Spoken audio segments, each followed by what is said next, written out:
অনেক বছর ধরে আপনি পিসি ইউজ করতেছেন কিন্তু আপনার পিসি স্লো হয়ে গেছে, এখন আপনি চিন্তা করতেছেন এটা কি করা যায়, এটা আপনার বর্তমানকার লেটেস্ট সফটওয়্যারগুলো ইউজ করা যাচ্ছে না, কি করা যায়, তখন ওই পিসি আপনাদের কাছে নিয়ে আসবেন, সেটা ল্যাপটপ হোক আর ডেস্কটপ হোক, ওটা আমরা একদম স্পিড আপ করে দিব।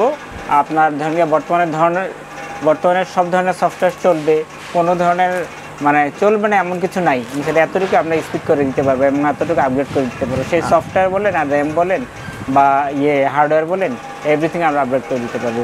তারপর আরেকটা বিষয়, বর্তমানে কিন্তু যারা অনলাইনে আমরা বেশ ভালো মানুষ এখন কিন্তু আয় করতেছি, সেক্ষেত্রে সর্বপ্রথমেই আমাদের হোক ল্যাপটপ হোক ডেস্কটপ এর মাধ্যমে তো আয় করতে হবে। জি জি। আচ্ছা, তারপরে কি কি আর আছে একটু সিরিয়ালে বলেন। এই ধরেন গিয়ে আমি মূলত এই যারা ফ্রিল্যান্সিং করে তারা ধরেন গিয়ে তাদের কিন্তু নর্মাল ছোটোখাটো পিসি হলে হয় না, একদম যেটা হোম ইউজার পিসিগুলো ওগুলো হয় না।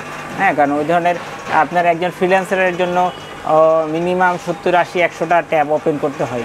ধরেন গিয়ে আপনি একটা হোম ইউজারের যেটা ছোটো মিনি পিসিগুলো, ওই পিসিগুলোই হয় না।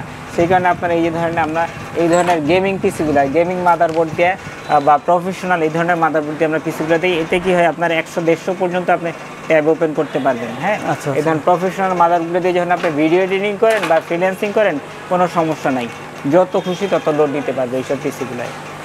গেমিং দেখা যায় অনেকে গেমিং নিয়ে তার ফিউচার তৈরি করার চিন্তা ভাবনা করতেছে, গেমিং পিসিগুলো তো আশা করি আপনাদের কাছে পাবো। এই যে এইসব বোর্ড দিয়ে আপনার গেমিং করতে পারবেন, ভিডিও এডিটিং করতে পারবেন, এমনকি সব ধরনের সফটওয়্যার কাজ করবে, সব ধরনের হবে আর কি।